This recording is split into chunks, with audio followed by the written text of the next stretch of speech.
ਛੋਟੇ ਸਾਹਿਬਜ਼ਾਦਿਆਂ ਨੂੰ ਮਾਤਾ ਗੁਜਰ ਕੌਰ ਜੀ ਨੇ ਕਿਵੇਂ ਸਿੱਖਿਆਵਾਂ ਦਿੱਤੀਆਂ। ਲੋੜ ਹੈ ਅਸੀਂ ਵੀ ਅੱਜ ਆਪਣੇ ਬੱਚਿਆਂ ਨੂੰ ਇਸੇ ਤਰ੍ਹਾਂ ਸਿੱਖਿਆਵਾਂ ਦਿਆ ਕਰੀਏ। ਇਸੇ ਕਰਕੇ ਗੁਰਦੁਆਰਾ ਚੁਬੱਚਾ ਸਾਹਿਬ ਵਿਖੇ ਗੁਰਮਤਿ ਦੀਆਂ ਕਲਾਸਾਂ ਸ਼ੁਰੂ ਕੀਤੀਆਂ ਗਈਆਂ ਸਨ। ਅਜੇ ਸਾਲ ਨਹੀਂ ਹੋਇਆ ਤੇ ਜੋ ਰਿਜ਼ਲਟ ਹੈ ਉਹ ਤੁਹਾਡੇ ਸਾਹਮਣੇ ਹੈ। ਸਾਲ ਅਜੇ ਫਰਵਰੀ ਦੇ ਵਿੱਚ ਜਾ ਕੇ ਹੋਣਾ ਹੈ। ਸਤਿਗੁਰੂ ਜੀ ਕਿਰਪਾ ਕਰਨ, ਸੰਗਤ ਇਸੇ ਤਰ੍ਹਾਂ ਸਹਿਯੋਗ ਦੇਵੇ ਤਾਂ ਬਹੁਤ ਕੁਝ ਹੋ ਸਕਦਾ ਹੈ। ਉਸਤਾਦ ਭਾਈ ਬਚਿੰਦਰ ਸਿੰਘ ਜੀ ਦੋਹਾ ਸਾਹਿਬ ਢੱਡ ਅਤੇ ਸਰੰਗੀ ਦੀ ਕਲਾਸ ਲਗਾਉਂਦੇ ਹੈ। ਬੜੇ ਹੀ ਪਹੁੰਚੇ ਹੋਏ ਉਸਤਾਦ ਹੈ। ਉਹਨਾਂ ਦੀ ਸਿਫਤ ਉਹ ਆਪ ਹੀ ਜਾਣਦੇ ਹੈ। ਸਤਿਗੁਰੂ ਜੀ ਬਖਸ਼ਣਯੋਗ ਹੈ, ਕਿਰਪਾ ਕਰਨ, ਸਾਰਿਆਂ ਦੇ ਸਿਰ ਤੇ ਇਸੇ ਤਰ੍ਹਾਂ ਮਿਹਰ ਭਰਿਆ ਹੱਥ ਰੱਖਣ। ਖੈਰ ਮੈਂ ਬੇਨਤੀ ਕਰ ਰਿਹਾ ਸੀ ਕਿ ਮਾਤਾ ਗੁਜਰ ਕੌਰ ਜੀ ਰਾਤ ਦੇ ਠੰਡੇ ਬੁਰਜ ਦੇ ਵਿੱਚ, ਉੱਪਰੋਂ ਰਾਤ ਹੈ, ਉੱਪਰੋਂ ਠੰਡਾ ਬੁਰਜ ਹੈ, ਉੱਪਰੋਂ ਪੋਹ ਦਾ ਮਹੀਨਾ। ਇੱਕ ਤਾਂ ਰਾਤ ਹੈ, ਪੋਹ ਦਾ ਮਹੀਨਾ ਹੈ, ਉੱਪਰੋਂ ਠੰਡਾ ਬੁਰਜ ਹੈ। ਠੰਡੇ ਬੁਰਜ ਦੇ ਬਾਰੇ ਥੋੜਾ ਜਿਹਾ ਦੱਸ ਦੇਵਾਂ। ਅੱਜ ਦੇ ਸਮੇਂ ਦੇ ਵਿੱਚ ਸਮਝਣਾ ਔਖਾ ਹੈ ਕਿ ਠੰਡਾ ਬੁਰਜ ਕਿਉਂ ਕਿਹਾ ਜਾਂਦਾ ਹੈ। ਪੁਰਾਣੇ ਸਮਿਆਂ ਦੇ ਵਿੱਚ ਜਦੋਂ ਰਾਜੇ ਲੋਕ ਜਿਹੜੇ ਹੁੰਦੇ ਸੀ ਨਾ, ਉਹ ਇੱਕ ਇਸ ਤਰ੍ਹਾਂ ਦੇ ਉੱਚੇ ਬੁਰਜ ਬਣਾਇਆ ਕਰਦੇ ਸਨ। ਗਰਮੀਆਂ ਦੇ ਦਿਨਾਂ ਦੇ ਵਿੱਚ ਜਦੋਂ ਘਰਾਂ ਦੇ ਵਿੱਚ, ਜਦੋਂ ਮਹਿਲਾਂ ਦੇ ਵਿੱਚ ਆਤਨੀ ਗਰਮੀ ਪੈਂਦੀ ਹੈ, ਉਸ ਬੁਰਜ ਦੇ, ਉਸ ਠਹਿਰਨ ਦੀ, ਆਰਾਮ ਕਰਨ ਦੀ ਜਗ੍ਹਾ ਦੇ ਆਲੇ ਦੁਆਲੇ ਪਾਣੀ ਭਰ ਕੇ, ਤਾਂ ਕਿ ਜਦੋਂ ਪਾਣੀ ਦੇ ਨਾਲ ਟਕਰਾ ਕੇ ਹਵਾ ਜਿਹੜੀ ਹੈ ਉਹ ਬੁਰਜ ਵੱਲ ਨੂੰ ਆਵੇ ਤੇ ਉਹ ਏਸੀ ਵਰਗੀ ਹਵਾ ਬਣ ਜਾਵੇ। ਠੰਡੇ ਬੁਰਜ ਦੇ ਲਾਗੇ ਦਰਿਆ ਹੈ, ਦਰਿਆ ਦੇ ਨਾਲ ਟਕਰਾ ਕੇ ਹਵਾ ਜਿਹੜੀ ਹੈ ਉਹ ਠੰਡੇ ਬੁਰਜ ਨੂੰ ਜਾਂਦੀ ਹੈ। ਇਸ ਤਰ੍ਹਾਂ ਸਮਝ ਲਈਏ ਕਿ ਪੋਹ ਦੇ ਦਿਨਾਂ ਦੇ ਵਿੱਚ, ਸੌਖਾ ਹੋ ਜਾਵੇਗਾ ਸਮਝਣਾ, ਪੋਹ ਦੇ ਦਿਨਾਂ ਦੇ ਵਿੱਚ ਸੂਬਾ ਸਰਹੰਦ ਨੇ ਕਿਹਾ ਹੈ ਕਿ ਸਾਹਿਬਜ਼ਾਦਿਆਂ ਨੂੰ ਏਸੀ ਦੇ ਕਮਰੇ ਦੇ ਵਿੱਚ ਬੰਦ ਕਰ ਦਿੱਤਾ ਜਾਵੇ। ਠੰਡੇ ਬੁਰਜ ਨੂੰ ਸਮਝਣਾ ਸੌਖਾ ਹੋ ਜਾਵੇਗਾ। ਉਸ ਠੰਡੇ ਬੁਰਜ ਦੇ ਵਿੱਚ ਮਾਤਾ ਗੁਜਰ ਕੌਰ ਦੀ ਮਮਤਾ ਦਾ ਨਿੱਘ ਮਾਣਦੇ ਉਹ ਛੋਟੇ ਦੁਲਾਰੇ ਮਾਤਾ ਦੇ ਪਾਸੋਂ ਆਪਣੇ ਦਾਦਿਆਂ ਦੀਆਂ, ਆਪਣੇ ਪੜਦਾਦਿਆਂ ਦੀਆਂ ਕਥਾਵਾਂ ਸੁਣਦੇ, ਸ਼ਹਾਦਤਾਂ ਦੀਆਂ ਕਥਾਵਾਂ ਸੁਣਦੇ ਆ ਤੇ ਸਵਾਲ ਕਰਦੇ ਆ। ਮਾਤਾ ਗੁਜਰ ਕੌਰ ਜੀ ਉਹਨਾਂ ਨੂੰ ਤਿਆਰ ਕਰਕੇ ਅਗਲੇ ਦਿਨ ਕਚਹਿਰੀ ਦੇ ਵਿੱਚ ਭੇਜਦੇ। ਸਮਾਂ ਜਿਹੜਾ ਹੈ ਸੀਮਤ ਹੈ, ਮੈਂ ਜ਼ਿਆਦਾ ਸਮਾਂ ਨਹੀਂ ਲੈਣਾ। ਥੋੜੇ ਸਮੇਂ ਦੇ ਵਿੱਚ ਇਤਿਹਾਸ ਨੂੰ ਬਿਆਨ ਕਰਕੇ ਤੇ ਅਗਲੀ ਕਵਿਤਾ ਜਿਹੜੀ ਹੈ ਉਹ ਬੱਚਿਆਂ ਨੇ ਤੁਹਾਡੇ ਨਾਲ ਸਾਂਝੀ ਕਰ ਦੇਣੀ ਹੈ। ਵਜ਼ੀਰ ਖਾਨ ਤੇ ਸੁੱਚਾ ਨੰਦ ਨੇ ਮਿਲ ਕੇ ਇੱਕ ਚਾਲ ਚੱਲੀ ਹੈ, ਚਾਲ ਸਮਝਣ ਵਾਲੀ ਹੈ। ਇਸ ਕਰਕੇ ਮੈਂ ਉਹ ਦ੍ਰਿਸ਼ ਤੁਹਾਡੇ ਨਾਲ ਸਾਂਝਾ ਕਰ ਦੇਣਾ। ਉਸ ਤੋਂ ਬਾਅਦ ਆਪਾਂ ਅੱਗੇ ਵੱਧ ਜਾਣਾ। ਸੁੱਚਾ ਨੰਦ ਸੋਚਦਾ ਹੈ ਕਿ ਸਾਹਿਬਜ਼ਾਦੇ ਛੋਟੀ ਉਮਰ ਦੇ ਹੈ, ਛੋਟੀ ਉਮਰ ਦੇ ਸਾਹਿਬਜ਼ਾਦੇ ਹੈ, ਬੱਚਿਆਂ ਨੂੰ ਜਿੱਦਾਂ ਲਾਵਾਂਗੇ ਲੱਗ ਜਾਣਗੇ। ਦੇਖ ਕੇ ਬੱਚੇ ਨਕਲ ਕਰਦੇ ਆਪਾਂ ਸਾਰੇ ਜਾਣਦੇ ਹਾਂ।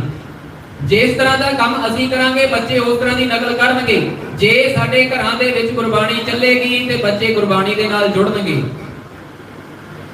ਜੇ ਸਾਡੇ ਘਰਾਂ ਦੇ ਵਿੱਚ ਚੱਲਣੇ ਹੈ ਗੰਦੇ ਗੰਦੇ ਗਾਣੇ, ਚੱਲਣੇ ਹੈ ਸ਼ਰਾਬਾਂ, ਨਸ਼ੇ ਆਦਿਕ, ਉਹ ਚੀਜ਼ਾਂ ਚੱਲਣੀਆਂ ਜਿਨ੍ਹਾਂ ਤੋਂ ਗੁਰਮਤਿ ਨੇ ਸਾਨੂੰ ਵਰਜਿਆ, ਮਨਾ ਕੀਤਾ ਕਿ ਬੰਦਿਆ ਸਾਵਧਾਨ ਹੋ ਕੇ ਨਹੀਂ, ਇਸ ਟੋਏ ਦੇ ਵਿੱਚ ਡਿੱਗ ਗਿਆ ਤੇ ਉੱਠਣਾ ਔਖਾ ਹੋ ਜਾਵੇਗਾ। ਜੇ ਸਾਡੇ ਘਰਾਂ ਦੇ ਵਿੱਚ ਉਹ ਚੀਜ਼ਾਂ ਚੱਲਣੀਆਂ ਜਿਨ੍ਹਾਂ ਦੇ ਨਾਲ ਇਹੋ ਜਿਹੇ ਕੰਮਾਂ ਨੂੰ ਵਾਧਾ ਮਿਲਦਾ ਹੈ, ਥਾਪੀਆਂ ਮਿਲਦੀਆਂ, ਤੇ ਫਿਰ ਬੱਚੇ ਵੀ ਉਸ ਪਾਸੇ ਜਾਂਦੇ ਆ। ਜੋ ਕੁਝ ਸੁਣਨਗੇ, ਸੁਣਨਾ ਜਿਹੜਾ ਹੈ ਇਹ ਰੂਹ ਦੀ ਖੁਰਾਕ ਹੋਇਆ ਕਰਦਾ। ਪੁਰਾਣੇ ਬੰਦੇ ਜਿਹੜੇ ਹੈ ਉਹ ਇਸ ਤਰ੍ਹਾਂ ਮੰਨਦੇ। ਅੱਜ ਕੱਲ ਦੇ ਜਿਹੜੇ ਹੈ ਉਹ ਆਪਣੀਆਂ ਸਫਾਈਆਂ ਦੇਣ ਲਈ ਇਦਾਂ ਕਹਿੰਦੇ ਕਿ ਅਸੀਂ ਤੇ ਫਨ ਕਰਦੇ ਹਾਂ, ਸਾਡੇ ਗਾਏ ਹੋਏ ਗੀਤ ਦੇ ਨਾਲ ਕਿਸੇ ਤੇ ਕੋਈ ਅਸਰ ਨਹੀਂ ਪੈਣਾ ਚਾਹੀਦਾ ਜਾਂ ਨਹੀਂ ਪੈਂਦਾ। ਪਰ ਪੁਰਾਣੇ ਸਿਆਣੇ ਬੰਦਿਆਂ ਨੂੰ ਪੁੱਛ ਕੇ ਦੇਖੋ, ਉਹ ਕਹਿੰਦੇ ਆ ਕਿ ਗੀਤ, ਸੰਗੀਤ, ਕਵਿਤਾ, ਕਵੀਸ਼ਰੀ, ਢਾਡੀ ਵਾਰਾਂ ਪੜਿਆ ਤੇ ਸੁਣਿਆ, ਇਹ ਸਾਰਾ ਕੁਝ ਰੂਹ ਦੀ ਖੁਰਾਕ ਹੋਇਆ ਕਰਦਾ ਹੈ। ਇਹਦੇ ਨਾਲ ਰੂਹ ਤਿਆਰ ਹੁੰਦੀ ਹੈ, ਇਹਦੇ ਨਾਲ ਰੂਹ ਤਿਆਰ ਕੀਤੀ ਜਾਂਦੀ। ਤੇ ਜੋ ਜਿਸ ਤਰ੍ਹਾਂ ਦੀ ਰੂਹ ਤਿਆਰ ਹੋ ਗਈ, ਮਨ ਤਿਆਰ ਹੋ ਗਿਆ, ਉਦਾਂ ਹੀ ਅੱਗੇ ਬੱਚੇ ਕਰਨਗੇ, ਉਦਾਂ ਹੀ ਅੱਗੇ ਸਰੀਰ ਕਰੇਗਾ। ਹੁਣ ਸੁੱਚਾ ਨੰਦ ਸੋਚਦਾ ਹੈ ਕਿ ਬੱਚੇ ਛੋਟੇ ਆ। ਵਜ਼ੀਰ ਖਾਨ ਨਾਲ ਸਲਾਹ ਕਰਦਾ ਹੈ ਕਿਉਂ ਨਾ ਆਪਾਂ ਪਹਿਲੇ ਦਿਨ ਹੀ ਬੱਚਿਆਂ ਨੂੰ ਦਰਬਾਰ ਦੇ ਵਿੱਚ ਜਦੋਂ ਪੇਸ਼ ਹੋਣਾ ਹੈ ਤੇ ਉਹਨਾਂ ਨੂੰ ਸਿਰ ਝੁਕਾ ਕੇ ਲੰਘਣਾ ਪਵੇ, ਇਦਾਂ ਦੀ ਕੋਈ ਚਾਲ ਚੱਲਣੀ। ਵਜ਼ੀਰ ਖਾਨ ਤਖਤ ਤੇ ਬੈਠਾ ਹੈ, ਮਹਿਲ ਦਾ ਵੱਡਾ ਦਰਵਾਜ਼ਾ ਬੰਦ ਕਰਕੇ ਛੋਟੀ ਜਿਹੀ ਖਿੜਕੀ ਖੋਲ ਦਿੱਤੀ ਗਈ ਕਿ ਛੋਟੇ ਜਿਹੇ ਬੱਚੇ ਨੂੰ ਵੀ ਜੇ ਅੰਦਰ ਆਉਣਾ ਹੈ ਤੇ ਸਿਰ ਝੁਕਾ ਕੇ ਆਉਣਾ ਪਵੇ। ਹੁਣ ਜਦੋਂ ਸਾਹਿਬਜ਼ਾਦੇ ਅੱਗੇ ਅੱਗੇ ਤੁਰੇ ਆਉਂਦੇ ਆ ਨਾ ਮਹਿਲ ਦਾ, ਵਜ਼ੀਰ ਖਾਨ ਦੇ ਮਨ ਦੇ ਵਿੱਚ ਬੜੀ ਖੁਸ਼ੀ ਹੈ। ਸੁੱਚਾ ਆਨੰਦ ਮਨ ਦੇ ਵਿੱਚ ਬੜਾ ਖੁਸ਼ ਹੈ, ਖਿੜਿਆ ਪਿਆ ਹੈ ਕਿ ਅਸੀਂ ਲੋਕਾਂ ਨੂੰ ਦੱਸਾਂਗੇ। ਦੇਖੋ ਗੁਰੂ ਗੋਬਿੰਦ ਸਿੰਘ ਪਾਤਸ਼ਾਹ ਦੇ ਦੋਵੇਂ ਛੋਟੇ ਪੁੱਤਰਾਂ ਨੇ ਸਾਨੂੰ ਸੀਸ ਝੁਕਾ ਦਿੱਤਾ। ਉਹ ਸੋਚਦਾ ਹੈ ਇਦਾਂ ਸੋਚਦਾ ਹੈ ਤੇ ਅੰਦਰੇ ਅੰਦਰ ਉਹ ਨਾ ਜਿਵੇਂ ਕਹਿ ਲਓ ਕਿ ਖੁੱਲਿਆ ਹੈ। ਜਿਵੇਂ ਕਿਸੇ ਬੰਦੇ ਨੇ ਵਿਆਹ ਤੇ ਜਾਣਾ ਹੋਵੇ, ਉਹ ਤਿਆਰ ਹੋਇਆ ਹੈ, ਕਿਸੇ ਚੰਗੇ ਤਕੜੇ ਅਮੀਰ ਜਾਦੇ ਦੇ ਵਿਆਹ ਤੇ ਜਾਣਾ ਹੋਵੇ ਤੇ ਉਹ ਸੋਚਦਾ ਹੈ ਕਿ ਮੈਨੂੰ ਇੱਥੇ ਆਹ ਕੁਝ ਸੁਣਨ ਨੂੰ, ਉੱਥੇ ਆ ਫਲਾਨੀ ਸਟੇਜ ਤੇ ਨੱਚਣ ਟੱਪਣ ਨੂੰ, ਖਾਣ ਪੀਣ ਨੂੰ ਮਿਲੇਗਾ। ਇਸੇ ਤਰ੍ਹਾਂ ਸੁੱਚਾ ਆਨੰਦ ਨਾ ਫੁੱਲਿਆ ਤੇ ਉਹ ਬਾਰ-ਬਾਰ ਬਾਰੀ ਦੇ ਲਾਗੇ, ਬਾਰੀ ਵੱਲ ਮੂੰਹ ਕਰਦਾ ਹੈ। ਉਹਦਾ ਧਿਆਨ ਬਾਰੀ ਦੇ ਨਾਲ ਜੁੜਿਆ ਹੋਇਆ, ਅੱਖਾਂ ਜੁੜੀਆਂ ਹੋਈਆਂ। ਸਾਹਿਬਜ਼ਾਦਾ ਬਾਬਾ ਫਤਿਹ ਸਿੰਘ ਦਾ ਪੈਰ ਅੰਦਰ ਨੂੰ ਆਉਂਦਾ ਹੈ। ਲੱਗਦਾ ਹੈ ਸੁੱਚਾ ਆਨੰਦ ਨੂੰ ਕਿ ਪੈਰ ਅੰਦਰ ਨਹੀਂ ਆਇਆ, ਮੇਰੇ ਸਿਰ ਦੇ ਵਿੱਚ ਵੱਜਿਆ। ਉਹਦੀ ਸ਼ਰਮ ਦੇ ਲਈ ਕੋਈ ਥਾਂ ਨਾ ਰਹੀ। ਗੁੱਸੇ ਦੇ ਨਾਲ ਲਾਲ ਹੋਇਆ, ਸਵਾਲ ਜਵਾਬ ਕਰਦਾ ਹੈ। ਸਾਹਿਬਜ਼ਾਦਿਆਂ ਨੂੰ ਕਦੇ ਸਵਾਲਾਂ ਦੇ ਘੇਰੇ ਦੇ ਵਿੱਚ ਲਿਆਉਣ ਦੀ ਕੋਸ਼ਿਸ਼ ਕਰਦਾ ਹੈ। ਭੁੱਲ ਜਾਂਦਾ ਹੈ ਕਿ ਸਾਹਿਬਜ਼ਾਦੇ ਗੁਰੂ ਨਾਨਕ ਸਾਹਿਬ ਜੀ ਦੀ 10ਵੀਂ ਜੋਤ ਦਸ਼ਮੇਸ਼ ਪਾਤਸ਼ਾਹ ਸ਼ਮਸ਼ੀਰੇ ਬਹਾਦਰ ਧੰਨ ਸਾਹਿਬ ਸ੍ਰੀ ਗੁਰੂ ਗੋਬਿੰਦ ਸਿੰਘ ਪਾਤਸ਼ਾਹ ਜੀ ਦੇ ਨੇ। ਭੁੱਲ ਜਾਂਦਾ ਹੈ। ਸੁੱਚਾ ਆਨੰਦ ਸਵਾਲ ਕਰਦਾ ਹੈ, ਬੜੇ ਸਵਾਲ ਕਰਦਾ ਹੈ, ਬੜੇ ਦਾਅਵੇ ਦਿੱਤੇ ਜਾਂਦੇ ਹੈ। ਅੱਗਿਓਂ ਸਾਹਿਬਜ਼ਾਦਿਆਂ ਗਰਜ ਕੇ ਕਿਹਾ, ਸੂਬੇ ਪਰਬਤ ਦਾਅਵਿਆਂ ਨਾਲ ਨਹੀਂ ਹੱਲ ਜਾਂਦੇ। ਬੱਚੇ ਹੋਣ ਜਿਹੜੇ ਸ਼ੇਰ ਬੱਬਰਾਂ ਦੇ, ਕਦੇ ਭੇਡਾਂ ਦੇ ਵਿੱਚ ਨਹੀਂ ਰਲ ਜਾਂਦੇ। ਸੁੱਚਾ ਆਨੰਦ ਤੇ ਕਾਜੀ ਇਹ ਸਵਾਲ ਜਵਾਬ, ਇਹ ਖਿਆਲ, ਇਹ ਸਲਾਹਾਂ ਕਰਦੇ ਹੈ ਕਿ ਇਹਨਾਂ ਨੂੰ ਦੋਸ਼ੀ ਠਹਿਰਾਉਣ ਦੇ ਲਈ, ਕਿਉਂਕਿ ਛੋਟੇ ਛੋਟੇ ਬੱਚੇ ਹੈ ਤੇ ਕੁਰਾਨ ਸ਼ਰੀਫ ਵੀ ਇਸ ਗੱਲ ਦੀ ਆਗਿਆ ਨਹੀਂ ਦਿੰਦਾ ਕਿ ਛੋਟੇ ਬੱਚਿਆਂ ਦੇ ਨਾਲ ਕਿਸੇ ਤਰ੍ਹਾਂ ਦਾ ਧੱਕਾ ਕੀਤਾ ਜਾਵੇ। ਕੋਈ ਨਾ ਕੋਈ ਇਸ ਤਰ੍ਹਾਂ ਦੀ ਚਾਲ ਚੱਲਣੀ ਪਵੇਗੀ ਕਿ ਸ਼ਬਦਾਂ ਦੇ ਜਾਲ ਦੇ ਵਿੱਚ ਫਸਾ ਕੇ ਕਾਜੀ ਅਤੇ ਸੁੱਚਾ ਆਨੰਦ ਸਲਾਹਾਂ ਕਰਦੇ ਆ ਕਿ ਕਿਵੇਂ ਨਾ ਕਿਵੇਂ ਇਹਨਾਂ ਨੂੰ ਜਾਲ ਦੇ ਵਿੱਚ ਫਸਾ ਕੇ ਦੋਸ਼ੀ ਸਾਬਤ ਕੀਤਾ ਜਾ ਸਕੇ। ਸੁੱਚਾ ਆਨੰਦ ਸਵਾਲ ਕਰਦਾ ਹੈ ਕਿ ਬੱਚਿਓ, ਜੇ ਤੁਹਾਨੂੰ ਛੱਡ ਦਿੱਤਾ ਜਾਵੇ ਤਾਂ ਤੁਸੀਂ ਕੀ ਕਰੋਗੇ? ਤੁਸੀਂ ਕੀ ਕਰੋਗੇ? ਸਵਾਲ ਕਰਦਾ ਹੈ। ਸੁੱਚਾ ਆਨੰਦ ਦੇ ਦਿੱਤੇ ਹੋਏ ਸਵਾਲ ਦਾ ਸਾਹਿਬਜ਼ਾਦੇ ਜਵਾਬ ਦਿੰਦੇ ਆ ਕਿ ਅਸੀਂ ਆਪਣੇ ਨਾਲ ਦੇ ਸਿੰਘਾਂ ਨੂੰ ਇਕੱਠਿਆਂ ਕਰਾਂਗੇ, ਜ਼ੁਲਮ ਦੇ ਵਿਰੁੱਧ ਲੜਨ ਲਈ ਫੌਜ ਤਿਆਰ ਕਰਾਂਗੇ। ਤੇ ਸੁੱਚਾ ਆਨੰਦ ਕਹਿੰਦਾ ਹੈ ਕਿ ਜੇ ਹਾਰ ਗਏ, ਸਾਹਿਬਜ਼ਾਦੇ ਕਹਿੰਦੇ ਆ ਫੇਰ ਤਿਆਰੀ ਕਰਾਂਗੇ। ਸੁੱਚਾ ਆਨੰਦ ਕਹਿੰਦਾ ਹੈ ਜੇ ਮਾਰੇ ਗਏ ਤੇ ਸਾਹਿਬਜ਼ਾਦੇ ਅੱਗਿਓਂ ਭੱਜ ਕੇ ਕਹਿੰਦੇ ਆ ਸੁੱਚਾ ਆਨੰਦ, ਸਰੀਰ ਤਾਂ ਮਰ ਸਕਦਾ ਹੈ ਪਰ ਜ਼ਮੀਰ ਨਹੀਂ ਮਰਦੀ। ਸਰੀਰ ਤਾਂ ਮਰ ਸਕਦਾ ਹੈ, ਸੋਚ ਕਿਵੇਂ ਮਾਰੇਗਾ, ਸਿਧਾਂਤ ਕਿਵੇਂ ਮਾਰੇਗਾ? ਤੇਰੇ ਹੀ ਵਡੇਰਿਆਂ ਨੇ ਕਦੇ ਤੱਤੀ ਤਵੀ ਦੇ ਉੱਤੇ ਸੱਚ ਨੂੰ ਬਿਠਾ ਕੇ ਕੋਸ਼ਿਸ਼ ਕੀਤੀ ਸੀ ਸੱਚ ਨੂੰ ਮਾਰਨ ਦੀ। ਤੇਰੇ ਵਡੇਰਿਆਂ ਨੇ ਹੀ ਕਦੇ ਚਾਂਦਨੀ ਚੌਂਕ ਦੇ ਵਿੱਚ ਸੱਚ ਦੇ ਸੀਸ ਨੂੰ ਧੜ ਤੋਂ ਅਲੱਗ ਕਰਕੇ ਸੱਚ ਨੂੰ ਦਬਾਉਣ ਦੀ ਕੋਸ਼ਿਸ਼ ਕੀਤੀ ਸੀ। ਪਰ ਦੇਖ ਅੱਜ ਸੱਚ ਕਿਸ ਤਰ੍ਹਾਂ ਸਿਰ ਚੁੱਕ ਕੇ ਪ੍ਰਗਟ ਹੋ ਰਿਹਾ ਹੈ। ਸੱਚ ਦਾ ਸੂਰਜ ਚੜ੍ਹਿਆ ਹੈ ਤੇ ਅੱਜ ਤੇਰਾ ਕੂੜ ਦਾ ਹਨੇਰਾ ਜਿਹੜਾ ਹੈ ਉਹ ਡੁੱਬਦਾ ਜਾਵੇਗਾ। ਸੱਚ ਕਦੇ ਮਰਦਾ ਨਹੀਂ, ਤੂੰ ਸਰੀਰ ਨੂੰ ਖਤਮ ਕਰ ਲਵੇਂਗਾ। ਦਰਬਾਰ ਦੇ ਵਿੱਚ ਫਿਰ ਹਾਹਾਕਾਰ ਮੱਚਦੀ ਹੈ ਕਿ ਨਹੀਂ, ਇੰਨੇ ਨਾਲ ਸਾਹਿਬਜ਼ਾਦੇ ਦੋਸ਼ੀ ਸਾਬਤ ਨਹੀਂ ਹੁੰਦੇ, ਬੱਚੇ ਆ ਕੁਝ ਭੁੱਲ ਗਏ, ਸਾਬਤ ਨਹੀਂ ਹੁੰਦੇ। ਸੁੱਚਾ ਆਨੰਦ ਕਹਿੰਦਾ ਮੈਨੂੰ ਇੱਕ ਹੋਰ ਮੌਕਾ ਦਿਓ, ਮੈਂ ਸਾਬਤ ਕਰ ਦੇਵਾਂਗਾ। ਸੱਪ ਦੇ ਬੱਚੇ ਸੱਪ ਹੁੰਦੇ। ਦਸ਼ਮੇਸ਼ ਪਾਤਸ਼ਾਹ ਜੀ ਨੂੰ ਇਹੋ ਜਿਹੇ ਵਰਡਾਂ ਦੇ ਨਾਲ, ਇਹੋ ਜਿਹੇ ਸ਼ਬਦਾਂ ਦੇ ਨਾਲ ਸੁੱਚਾ ਆਨੰਦ ਤੋਲਦਾ ਪਿਆ। ਉਹ ਕਹਿੰਦਾ ਮੈਂ ਸਾਬਤ ਕਰ ਦੇਵਾਂਗਾ। 3 ਪਲੰਗ, 3 ਵੱਡੇ ਮੰਜੇ ਲਿਆਂਦੇ ਗਏ। ਉਹਨਾਂ ਦੇ ਉੱਪਰ ਇੱਕ ਦੇ ਉੱਪਰ ਪੈਸਾ, ਇੱਕ ਦੇ ਉੱਪਰ ਲਿਖ ਕੇ ਕਿ ਆਜ਼ਾਦੀ ਹੈ, ਸਾਰਾ ਕੁਝ ਮਿਲੇਗਾ, ਮੁਸਲਮਾਨ ਬਣ ਜਾਓ। ਇੱਕ ਦੇ ਉੱਤੇ ਹਥਿਆਰ ਰੱਖ ਦਿੱਤੇ ਗਏ। ਸਾਹਿਬਜ਼ਾਦਿਆਂ ਨੇ, ਇਤਿਹਾਸਕਾਰ ਲਿਖਦਾ ਹੈ ਕਿ ਜਾ ਕੇ ਹਥਿਆਰਾਂ ਵਾਲੇ ਪਲੰਗ ਨੂੰ, ਹਥਿਆਰਾਂ ਵਾਲੇ ਮੰਜੇ ਨੂੰ ਹੱਥ ਪਾਇਆ, ਹਥਿਆਰ ਫੜ ਲਏ। ਸੁੱਚਾ ਆਨੰਦ ਕਹਿੰਦਾ ਦੇਖਿਆ ਤੁਸੀਂ, ਉਹ ਆਪਣੇ ਸ਼ਬਦਾਂ ਦੇ ਜਾਲ ਦੇ ਵਿੱਚ ਆਮ ਲੋਕਾਂ ਨੂੰ ਫਸਾਉਣ ਦੇ ਵਿੱਚ, ਅਤੇ ਉਹਨਾਂ ਨੂੰ ਬਹਾਨਾ ਮਿਲ ਗਿਆ। ਸਾਹਿਬਜ਼ਾਦੇ ਠੰਡੇ ਬੁਰਜ ਦੇ ਵਿੱਚ ਕੈਦ ਸਨ, ਉੱਥੋਂ ਲਿਆ ਕੇ ਆਪਣੇ ਸ਼ਬਦਾਂ ਦੇ ਜਾਲ ਦੇ ਵਿੱਚ ਫਸਾ ਕੇ ਕਾਜੀ ਨੂੰ ਨਾਲ ਰਲਾ ਕੇ ਕਾਜੀ ਕੂੜ ਬੋਲ ਮਲ ਖਾਏ। ਉਹ ਗੱਲ ਅੱਜ ਸੱਚ ਹੁੰਦੀ ਸਾਬਤ ਹੋਈ। ਨੀਹਾਂ ਦੇ ਵਿੱਚ ਚਿੜ ਕੇ ਸਾਹਿਬਜ਼ਾਦਿਆਂ ਨੂੰ ਸ਼ਹੀਦ ਕੀਤਾ ਗਿਆ। ਖਬਰ ਪੁੱਛੀ ਦਸ਼ਮੇਸ਼ ਪਾਤਸ਼ਾਹ ਦੇ ਕੋਲ। ਆਪਾਂ ਸਮਾਂ ਨਾ ਲੈਂਦੇ ਹੋਏ ਅਗਲੀ ਕਵਿਤਾ ਜਿਹੜੀ ਸੰਗਤਾਂ ਦੇ ਨਾਲ ਸਾਂਝੀ ਕਰੀਏ। ਜਦੋਂ ਦਸ਼ਮੇਸ਼ ਪਾਤਸ਼ਾਹ ਜੀ ਦੇ ਕੋਲ ਖਬਰ ਪਹੁੰਚੀ ਸਾਹਿਬਜ਼ਾਦਿਆਂ ਦੀ ਸ਼ਹਾਦਤ ਦੀ, ਦਸ਼ਮੇਸ਼ ਪਾਤਸ਼ਾਹ ਨੇ, ਇਤਿਹਾਸਕਾਰ ਲਿਖਦਾ ਹੈ ਕਿ ਤੀਰ ਦੇ ਨਾਲ ਕਾਈ ਦਾ ਬੂਟਾ ਪੁੱਟ ਕੇ ਕਿਹਾ ਹੁਣ ਜ਼ਾਲਮ ਦੀ ਜੜ ਜਿਹੜੀ ਹੈ ਪੁੱਟੀ ਜਾਵੇਗੀ, ਜ਼ੁਲਮਾਂ ਦੀਆਂ ਜੜਾਂ ਪੁੱਟੀਆਂ ਜਾਣਗੀਆਂ। ਇੱਕ ਚਿੱਠੀ ਜਿਸ ਨੂੰ ਜ਼ਫਰਨਾਮੇ ਦੀ ਚਿੱਠੀ ਕਿਹਾ ਜਾਂਦਾ ਹੈ, ਉਹ ਜ਼ਫਰਨਾਮੇ ਦੀ ਚਿੱਠੀ ਦਸ਼ਮੇਸ਼ ਪਾਤਸ਼ਾਹ ਜੀ ਨੇ ਲਿਖ ਕੇ ਭਾਈ ਦਇਆ ਸਿੰਘ ਦੇ ਹੱਥ ਦੇ ਰਾਹੀਂ, ਭਾਈ ਦਇਆ ਸਿੰਘ ਦੇ ਰਾਹੀਂ औरंगजेब तक पहुंचाई। उस चिट्ठी को फारसी भाषा दे विच लिखिया गया। इतिहासकार लिखता है कि दशमेश पातशाह जी ने वो चिट्ठी जदों भाई दया सिंह जी दे राही औरंगजेब तक पहुंचाई। औरंगजेब जिहड़ा बड़ा आकड़िया फिरदा सी, क्योंकि जिहड़े वड्डे लोग हुंदे है उन्हां दे उपर शब्दां दा जिहड़ा हथियार है वो बड़ी जल्दी असर करता है। पुरानियां किताबां दे विच जिक्र आउंदा है कि औरंगजेब ने अपने राज दरबार दे विच अपने राज दे अधीन आउंदे इलाके दे विच संगीत दी मनाही कीती सी। कोई गा नहीं सकदा। एक बार किसी बाग दे विच लंघदा पिया, औरंगजेब सैर करदा पिया ते कोयल कूकदी पई है। लागे कोई नौजवान बच्ची कोयल नूं इस तरह व्यंग कसदी है। वो कहती कि ऐ कोयल तू संगीत ना अलाप। मौके दा बादशाह तुरिया फिरदा है, किते जनता दे वांग तेरा भी ना लहू डोलण लग जावे। शब्द जिहड़े है औरंगजेब नूं बड़े सट वांगू वजे ते उसने उस दिन तो संगीत की जिहड़ी मनाही सी वो किताबां दे विच लिखिआ कि बंद कर दित्ती, मनाही बंद कर दित्ती। वो फारसी दे विच लिखिआ होया जफरनामा, उस नूं पंजाबी दे विच आपां इदां कह लईए कि व्याख्या रूप दे विच कविशर जणा दे वल्लों लिखिआ गया। ਅਤੇ ਮਹਿਲ ਸਿੰਘ ਚੰਡੀਗੜ੍ਹ ਜਿਹੜੇ ਕਵੀਸ਼ਰ ਹੈ ਉਹਨਾਂ ਦੇ ਰਾਹੀਂ ਤੁਸੀਂ ਪਹਿਲਾਂ ਵੀ ਸੁਣਿਆ, ਬੱਚਿਆਂ ਨੇ ਤੁਹਾਡੇ ਸਾਹਮਣੇ ਉਸ ਚਿੱਠੀ ਨੂੰ ਸਾਂਝਾ ਕਰਨਾ ਹੈ। ਗੁਰਮਤਿ ਕੇਂਦਰ ਗੁਰਦੁਆਰਾ ਚੁਬੱਚਾ ਸਾਹਿਬ ਦੇ ਬੱਚੇ ਤੁਹਾਡੇ ਸਾਹਮਣੇ ਉਸ ਜਫਰਨਾਮੇ ਦੀ ਸੰਖੇਪ ਰੂਪ ਦੇ ਵਿੱਚ ਵਿਆਖਿਆ ਕਵੀਸ਼ਰੀ ਦੇ ਰਾਹੀਂ ਇਸ ਤਰ੍ਹਾਂ ਕਰ ਰਹੇ ਨੇ।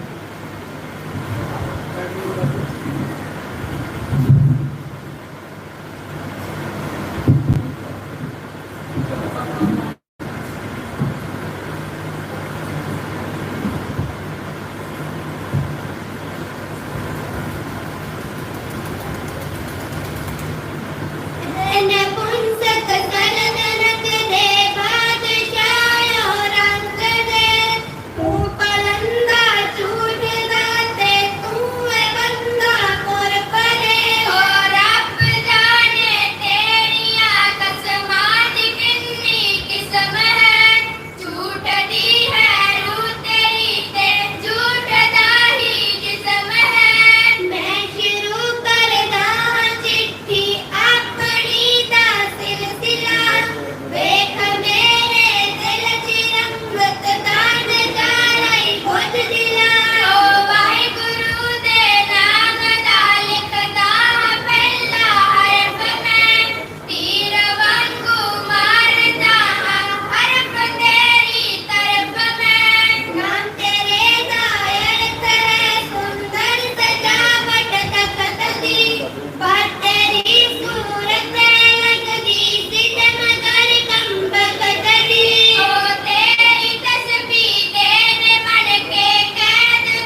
ਇਤਿਹਾਸਕਾਰ ਲਿਖਦਾ ਹੈ ਕਿ ਜਦੋਂ ਜ਼ਫਰਨਾਮੇ ਦੀ ਚਿੱਠੀ ਔਰੰਗਜ਼ੇਬ ਬਾਦਸ਼ਾਹ ਨੇ ਪੜ੍ਹੀ, ਫਾਰਸੀ ਦੇ ਵਿੱਚ ਲਿਖਿਆ ਹੋਇਆ ਉਹ ਜ਼ਫਰਨਾਮਾ ਜਿਸ ਦੀ ਬੱਚੇ ਤਿਆਰੀ ਕਰ ਰਹੇ ਹੈ, ਸਤਿਗੁਰੂ ਜੀ ਦੀ ਕਿਰਪਾ ਹੋਈ ਤੇ ਦਸੰਬਰ ਦੇ ਮਹੀਨੇ ਦੇ ਵਿੱਚ ਜਦੋਂ ਪੈਗਾਮ ਇਹ ਸ਼ਹਾਦਤ ਗੁਰਦੁਆਰਾ ਚੁਬੱਚਾ ਸਾਹਿਬ ਵਿਖੇ ਇਤਿਹਾਸਿਕ ਵਾਰਤਾਵਾਂ ਸਾਂਝੀਆਂ ਕਰਨ ਦੇ ਲਈ ਇਤਿਹਾਸ ਦੇ ਨਾਲ ਸਾਂਝ ਪਾਉਣ ਦੇ ਲਈ ਆਪਾਂ ਨੇ ਦਸੰਬਰ ਦੇ ਆਖਰੀ ਮਹੀਨੇ ਵਿੱਚ ਇਕੱਠੀਆਂ ਹੋਣਾ ਹੈ। ਆਖਰੀ ਹਫ਼ਤੇ ਦੇ ਵਿੱਚ ਸਤਿਗੁਰੂ ਜੀ ਦੀ ਕਿਰਪਾ ਹੋਈ ਤੇ ਫਾਰਸੀ ਦੇ ਵਿੱਚ ਲਿਖਿਆ ਹੋਇਆ ਉਹ ਜ਼ਫਰਨਾਮਾ ਬੱਚੇ ਆਪ ਜੀ ਦੇ ਰੂਬਰੂ ਕਰਨਗੇ। ਔਰੰਗਜ਼ੇਬ ਦੇ ਮਨ ਦੇ ਉੱਪਰ ਬੜੀ ਗਹਿਰੀ ਸੱਟ ਲੱਗੀ। ਉਹ ਕਈ ਜੰਗਾਂ ਜਿੱਤ ਕੇ ਵੀ ਕਹੀ ਜਾਂਦਾ ਹੈ ਹੁਣ ਮੈਂ ਹਾਰ ਗਿਆ। ਜਿੱਥੇ ਕਦੇ ਹਥਿਆਰ ਦੇ ਨਾਲ ਮਸਲੇ ਦਾ ਹੱਲ ਨਹੀਂ ਹੁੰਦਾ, ਉੱਥੇ ਕਦੇ ਵਿਚਾਰ ਜਿਹੜੀ ਹੈ ਉਹ ਬੜੇ ਕੰਮ ਕਰ ਜਾਂਦੀ ਹੈ। ਬਾਬਰ ਬਾਦਸ਼ਾਹ ਜਿਹੜੇ ਲਹੂ ਦੀਆਂ ਨਦੀਆਂ ਵਧਾਉਂਦਾ ਫਿਰਦਾ ਸੀ, ਗੁਰੂ ਨਾਨਕ ਪਾਤਸ਼ਾਹ ਜੀ ਨੇ ਉਸ ਦੇ ਘੋੜੇ ਨੂੰ ਫੜ ਕੇ ਕਿਹਾ ਕਿ ਬਾਬਰ ਦਾ ਮਤਲਬ ਬੱਬਰ ਸ਼ੇਰ ਹੁੰਦਾ ਹੈ। ਬੱਬਰ ਸ਼ੇਰ ਜੰਗਲ ਦਾ ਰਾਜਾ ਹੁੰਦਾ ਹੈ ਤੇ ਰਾਜੇ ਦਾ ਫਰਜ਼ ਹੁੰਦਾ ਹੈ ਆਪਣੀ ਪ੍ਰਜਾ ਦੀ ਰਾਖੀ ਕਰਨੀ, ਆਪਣੀ ਪ੍ਰਜਾ ਦਾ ਧਿਆਨ ਰੱਖਣਾ। ਪਰ ਤੂੰ ਤੇ ਦੇਖਦਾ ਹੀ ਨਹੀਂ ਹੈ, ਤੇਰੇ ਸਾਹਮਣੇ ਜਿਹੜਾ ਆਉਂਦਾ ਤੂੰ ਵੱਢੀ ਜਾ ਰਹੀ ਹੈ। ਜੇ ਸਕਤਾ ਸਕਤੇ ਕੋ ਮਾਰੇ ਤਾਂ ਮਨ ਰੋਸ ਨਾ ਹੋਈ, ਪਰ ਤੂੰ ਬਾਬਰ ਨਹੀਂ, ਤੂੰ ਚਾਬਰ ਹੈ, ਤੂੰ ਬੱਬਰ ਸ਼ੇਰ ਨਹੀਂ, ਤੂੰ ਜ਼ਾਲਮ ਹੈ, ਤੂੰ ਜ਼ੁਲਮ ਕਰਦਾ ਪਿਆ, ਤੂੰ ਲੋਕਾਂ ਨੂੰ ਮਾਰਦਾ ਪਿਆ। ਔਰੰਗਜ਼ੇਬ ਦੇ ਦਿਲ ਦੇ ਉੱਪਰ ਪਾਤਸ਼ਾਹ ਦੀ ਲਿਖੀ ਹੋਈ ਚਿੱਠੀ ਦਾ ਬੜਾ ਡੂੰਘਾ ਅਸਰ ਹੋਏਗਾ। ਬੇਨਤੀਆਂ ਕਰਦਾ ਹੈ, ਸਤਿਗੁਰੂ ਜੀ ਦੇ ਨਾਲ ਮਿਲਣ ਦੇ ਲਈ ਬੇਨਤੀਆਂ ਕਰਦਾ, ਸੱਦੇ ਭੇਜਦਾ। ਗੁਰੂ ਦੇ ਬੋਲ ਹੈ ਜੀਵਨ ਨੂੰ ਬਦਲ ਦਿੰਦੇ ਹੈ। ਗੁਰੂ ਸਾਹਿਬ ਸਾਨੂੰ ਫਰਮਾਉਂਦੇ ਹੈ ਇੱਕਾ ਬਾਣੀ ਇੱਕ ਗੁਰ, ਪੜੋ ਜੀ ਜਿਨ੍ਹਾਂ ਨੂੰ ਹੁੰਦਾ, ਇੱਕਾ ਬਾਣੀ ਇੱਕ ਗੁਰ ਇੱਕੋ ਸ਼ਬਦ ਵਿਚਾਰ। ਇੱਕ ਹੀ ਗੁਰੂ ਹੈ, ਇੱਕ ਹੀ ਗੁਰੂ ਹੈ। ਉਸ ਦੀ ਬਾਣੀ, ਉਸ ਦੇ ਸ਼ਬਦ ਦੀ ਵਿਚਾਰ ਅਸੀਂ ਜੀਵਨ ਦੇ ਵਿੱਚ ਵਸਾਉਣੀ ਹੈ। ਭਾਈ ਸਾਹਿਬ ਹੁਣੀ ਅੱਧਾ ਘੰਟਾ ਇਸੇ ਵਿਸ਼ੇ ਤੇ ਵਿਚਾਰ ਕਰਕੇ ਗਏ ਹੈ ਕਿ ਅਸੀਂ ਗੁਰੂ ਦੇ ਬੋਲਾਂ ਤੋਂ ਦੂਰ ਹੁੰਦੇ ਜਾ ਰਹੇ ਹਾਂ। ਆਓ ਗੁਰੂ ਕਿਉਂ ਸਿੱਖੋ, ਆਪਣੇ ਮਨਾਂ ਦੇ ਵਿੱਚ ਝਾਤੀ ਮਾਰੀਏ, ਗੁਰਬਾਣੀ ਦਾ ਸ਼ੀਸ਼ਾ ਆਪਣੇ ਸਾਹਮਣੇ ਰੱਖ ਕੇ ਅੱਜ ਹਰ ਕਿਸੇ ਨੂੰ ਕਹਿ ਦਈਏ ਕਿ ਜੇ ਸਾਡੇ ਕੋਲ ਆਉਣਾ ਹੈ ਤੇ ਸਾਡੇ ਬਰਾਬਰ ਤੇ ਬੈਠਣਾ ਪਵੇਗਾ। ਤੂੰ ਸਾਡੇ ਤੋਂ ਵੱਖਰਾ ਨਹੀਂ ਹੋ ਸਕਦਾ, ਤੂੰ ਸਾਡੇ ਤੋਂ ਵੱਖਰਾ ਨਹੀਂ ਹੋ ਸਕਦਾ। ਵੱਖਰਾ ਇੱਕੋ ਹੀ ਹੈ, ਗੁਰੂ ਗ੍ਰੰਥ ਸਾਹਿਬ ਇੱਕ ਹੀ ਹੈ, ਹੋਰ ਕੋਈ ਸਾਡੇ ਤੋਂ ਵੱਖਰਾ ਨਹੀਂ। ਬਰਾਬਰ ਤੇ ਬੈਠਣਾ ਪਵੇਗਾ, ਹਰ ਕੋਈ ਇੱਥੇ ਭਾਈ ਹੈ। ਵੈਸੇ ਕਮਾਲ ਦੀ ਗੱਲ ਹੈ, ਸਮਾਂ ਸੀਮਤ ਹੈ, ਆਪਾਂ ਨੇ ਆਖਰੀ ਕਵਿਤਾ ਬੋਲ ਕੇ ਸਮਾਪਤੀ ਕਰ ਦੇਣੀ ਹੈ। ਭਾਈ ਸਾਹਿਬ ਰਿਸ਼ਤੇ ਦੇ ਵਿੱਚ ਤੇ ਮੇਰੇ ਚਾਚਾ ਹੀ ਲੱਗਦੇ ਆ, ਭਾਈ ਬਲਦੇਵ ਸਿੰਘ ਜੀ। ਉਹਨਾਂ ਦੇ ਨਾਲ ਵਿਚਾਰ ਹੋਈ ਸੀ ਕਿ ਜਿਸ ਦਾ ਵਿਆਹ ਹੋਵੇ ਨਾ ਸੁਹਾਗ ਉਹਦੇ ਗਾਏ ਜਾਂਦੇ ਆ। ਤੇ ਮੈਂ ਥੋੜਾ ਜਿਹਾ ਦੱਸ ਦੇਵਾਂ ਜਿਨ੍ਹਾਂ ਦੀ ਅੱਜ ਯਾਦ ਦੇ ਵਿੱਚ ਆਪਾਂ ਇਕੱਠੇ ਹੋ ਕੇ ਬੈਠੇ ਹਾਂ। ਗੁਰਦੁਆਰਾ ਸਾਹਿਬ ਦੇ ਵਿੱਚ ਸੇਵਾ ਕਰਦਿਆਂ ਹੋਇਆਂ, ਗੁਰੂ ਗ੍ਰੰਥ ਸਾਹਿਬ ਜੀ ਦੀ ਸੇਵਾ ਨਿਭਾਉਂਦਿਆਂ ਹੋਇਆਂ ਉਹਨਾਂ ਨੇ ਸ਼ਹਾਦਤ ਦਿੱਤੀ। ਸ਼ਹਾਦਤ ਇਸ ਕਰਕੇ ਕਿਹਾ ਜਾਂਦਾ ਹੈ ਕਿਉਂਕਿ ਗੁਰਦੁਆਰੇ ਦੇ ਵਿੱਚ ਸੇਵਾ ਕਰਦੇ ਸੀ, ਜ਼ਿੰਮੇਵਾਰੀ ਨਿਭਾਉਂਦੇ ਸੀ। ਕਾਨੇ ਦੇ ਵੱਲੋਂ ਕੁਝ ਚੀਜ਼ਾਂ ਜਿਹੜੀਆਂ ਗੁਰਦੁਆਰੇ ਦੀਆਂ ਸੀ, ਆਪਣੇ ਅਧਿਕਾਰ ਹਿੱਤ ਲੈਣ ਦੇ ਲਈ ਕਿਹਾ ਗਿਆ, ਨਾ ਮੰਨਣ ਤੇ ਗੋਲੀਆਂ ਮਾਰਨ। ਤੇ ਗੱਲ ਫਿਰ ਉੱਥੇ ਹੀ ਆਉਣੀ ਹੈ ਕਿ ਉਹਨਾਂ ਨੇ ਵੀ ਗੁਰੂ ਗ੍ਰੰਥ ਸਾਹਿਬ ਜੀ ਦੀ ਸੇਵਾ, ਗੁਰੂ ਗ੍ਰੰਥ ਸਾਹਿਬ ਜੀ ਦਾ ਧਨ ਕਿਸੇ ਹੋਰ ਦੇ ਕੋਲ ਨਹੀਂ ਜਾਣ ਦਿੱਤਾ। ਪਰ ਅੱਜ ਅਸੀਂ ਗੁਰੂ ਗ੍ਰੰਥ ਸਾਹਿਬ ਜੀ ਦਾ ਧਨ ਕਿਸੇ ਹੋਰ ਦੀ ਜੇਬ ਦੇ ਵਿੱਚ ਪਾ ਰਹੇ ਹਾਂ। ਗੁਰੂ ਸਾਹਿਬ ਦੇ ਬੋਲ ਉਹਨਾਂ ਦੇ ਨਾਲ ਜੁੜਨ ਦੀ ਬਜਾਏ ਅਸੀਂ ਕੀ ਵਹਿਮ ਭਰਮ ਕਰਦੇ ਪਏ ਹਾਂ। ਸਾਡੀ ਆਖਰੀ ਕਵਿਤਾ ਇਸ ਕਰਕੇ ਸਾਂਝੀ ਕੀਤੀ ਜਾ ਰਹੀ ਕਿਉਂਕਿ ਜਦੋਂ ਵੀ ਆਪਾਂ ਉਦਾਹਰਣ ਲੈਂਦੇ ਸਾਨੂੰ ਇਤਿਹਾਸ ਤੋਂ ਉਦਾਹਰਨਾਂ ਲੈਣੀਆਂ ਪੈਂਦੀਆਂ। ਸਾਡੇ ਅੱਜ ਦੇ ਜੀਵਨ ਦੇ ਵਿੱਚੋਂ ਆਪਾਂ ਨਿੱਜੀ ਜੀਵਨ ਤੋਂ ਕੋਈ ਉਦਾਹਰਣ ਲੈਣ ਜੋਗੇ ਨਹੀਂ ਰਹਿ ਗਏ। ਸਾਡੇ ਨਿੱਜੀ ਜੀਵਨ ਦੇ ਵਿੱਚੋਂ ਅਸੀਂ ਆਪਣੇ ਲਈ ਹੀ ਕੋਈ ਉਦਾਹਰਣ ਲੈਣ ਜੋਗੇ ਨਹੀਂ ਰਹਿ ਗਏ। ਜਦੋਂ ਵੀ ਕੋਈ ਗੱਲ ਕਰਨੀ ਉਦਾਹਰਣ ਸਾਨੂੰ ਇਤਿਹਾਸ ਦੇ ਵਿੱਚੋਂ ਲੈਣੀ ਪੈਂਦੀ ਹੈ। ਅੱਜ ਸਾਡਾ ਜੀਵਨ ਕਿਉਂ ਇੰਨਾ ਗਿਰ ਗਿਆ, ਕੀ ਕਾਰਨ ਹੈ? ਇਹਦੇ ਪਿੱਛੇ ਗੁਰਮਤਿ ਕੇਂਦਰ ਗੁਰਦੁਆਰਾ ਚੁਬੱਚਾ ਸਾਹਿਬ ਦਾ ਕਵੀਸ਼ ਜੀ ਜਥਾ ਅੱਜ ਦੀ ਆਖਰੀ ਕਵਿਤਾ ਤੁਹਾਡੇ ਸਾਹਮਣੇ ਕਿਉਂ ਪੇਸ਼ ਕਰਦੇ ਹਾਂ। ਗੁਰੂ ਕਹਿੰਦਾ ਏ ਹਨੇਰੀ ਆਈ ਗਿਆਨ ਦੀ, ਗੁਰੂ ਕਹਿੰਦਾ ਏ ਹਨੇਰੀ ਆਈ ਗਿਆਨ ਦੀ, ਸੱਚ ਵਿੱਚ ਝੂਠ ਪਾਪਿਆ ਵੇ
ਇੰਨੀਆਂ ਕੁ ਬੇਨਤੀਆਂ ਕਰਦੇ ਹੋਏ ਖਿਮਾ ਦੇ ਜਾਜਕ ਹੋਣ ਤੋਂ ਪਹਿਲਾਂ ਇੱਕ ਆਖਰੀ ਬੇਨਤੀ ਜਿਹੜੀ ਸੰਗਤਾਂ ਦੇ ਨਾਲ ਸਲਾਹ ਕਰਕੇ ਕਰਨੀ ਹੈ।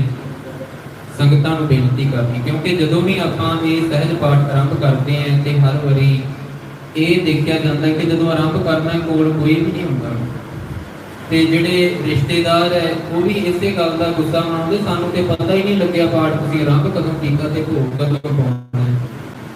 ਤੇ ਕੋਸ਼ਿਸ਼ ਕੀਤੀ ਸੀ ਕਿ ਇੱਕ ਸਾਲ ਜਿਹੜਾ ਹੈ ਨਾ ਉਹ ਸਾਡੇ ਕੋਲ ਇੱਕ ਤੇ ਸਮਾਂ ਦਾ ਖੁੱਲਾ ਹੁੰਦਾ ਹੈ ਤੇ ਜਿਹੜੇ ਬੱਚੇ ਹੈ ਸਾਰੇ ਹੀ ਪਰਿਵਾਰਾਂ ਦੇ ਬੱਚੇ ਹੈ, ਜੋ ਪੜਦਾਦਾ ਸੂਬਾ ਸਿੰਘ ਹੁਣਾਂ ਦੇ ਪਰਿਵਾਰ ਦੇ ਵਿੱਚ ਸਾਰੇ ਹੀ ਬੱਚੇ ਆ ਜਾਂਦੇ ਨੇ ਤੇ ਭਾਵੇਂ ਰੋਜ਼ 4 ਅੰਗ ਕਰੀਏ ਭਾਵੇਂ 2 ਅੰਗ ਕਰੀਏ, ਬੜੇ ਆਰਾਮ ਨਾਲ ਸਾਲ ਦੇ ਵਿੱਚ ਨਾਲੇ ਤੇ ਗੁਰਬਾਣੀ ਪੜ੍ਹੀ ਜਾਇਆ ਕਰੇਗੀ ਤੇ ਨਾਲੇ ਸੇਵਾ ਹੋ ਜਾਇਆ ਕਰੇਗੀ, ਨਾਲੇ ਗੁਰੂ ਦੀਆਂ ਖੁਸ਼ੀਆਂ ਪ੍ਰਾਪਤ ਹੋ ਜਾਣਗੀਆਂ, ਨਾਲੇ ਕੋਈ ਅਕਲ ਆ ਜਾਵੇਗੀ। ਸੋ ਇਸ ਕਰਕੇ ਅੱਜ ਹੀ ਆਪਾਂ ਸਮਾਪਤੀ ਦੀ ਅਰਦਾਸ ਦੇ ਨਾਲ ਹੀ ਭਾਈ ਸਾਹਿਬ ਨੂੰ ਬੇਨਤੀ ਹੈ ਕਿ ਅਗਲੇ ਸਾਲ ਦੇ ਲਈ ਸਹਿਜ ਪਾਠ ਦੀ ਆਰੰਭਤਾ ਆਪਾਂ ਅੱਜ ਨਾਲ ਹੀ ਕਰ ਦੇਣੀ ਹੈ। ਸਤਿਗੁਰੂ ਜੀ ਦੀ ਕਿਰਪਾ ਵਿਚਾਰਾਂ ਕਰਦੇ ਕਈ ਪ੍ਰਕਾਰ ਦੀਆਂ ਗਲਤੀਆਂ ਹੋ ਜਾਂਦੀਆਂ ਹੋਈਆਂ, ਅਨੇਕਾਂ ਪ੍ਰਕਾਰ ਦੀਆਂ ਭੁੱਲਾਂ ਦੀ ਖਿਮਾ ਬਖਸ਼ਦੇ ਹੋਏ ਦਾਸ ਨੂੰ ਦਿਓ ਆਗਿਆ, ਦਿਓ ਅਸੀਸ, ਆਪਣਾ ਮਿਹਰ ਭਰਿਆ ਹੱਥ ਸਤਿਗੁਰੂ ਜੀ ਸਾਡੇ ਸਿਰ ਤੇ ਰੱਖਣ, ਅਸੀਂ ਸੱਚ ਬੋਲਣ ਦੇ ਕਾਬਿਲ ਹੋ ਸਕੀਏ। ਗੁਰ ਫਤਿਹ ਦੀ ਸਾਂਝ ਪਾਓ ਜੀ, ਗੱਜ ਕੇ ਬੁਲਾਓ। ਵਾਹਿਗੁਰੂ ਜੀ ਕਾ ਖਾਲਸਾ, ਵਾਹਿਗੁਰੂ ਜੀ ਕੀ ਫਤਿਹ।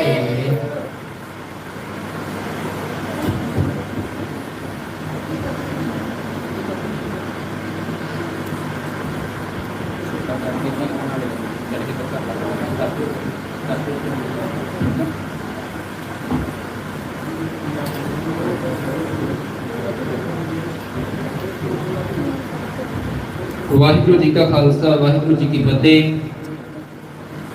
ਹੁਣ ਗੁਰਦੁਆਰਾ ਬਾਬਾ ਰਾਮ ਸਿੰਘ ਜੀ ਦੇ ਡੇਰੇ ਤੋਂ ਜੋ ਰਾਗੀ ਜਥਾ, ਅਸੀਂ ਤਾਂ ਬੱਚੇ ਹਾਂ, ਹੋ ਸਕਦਾ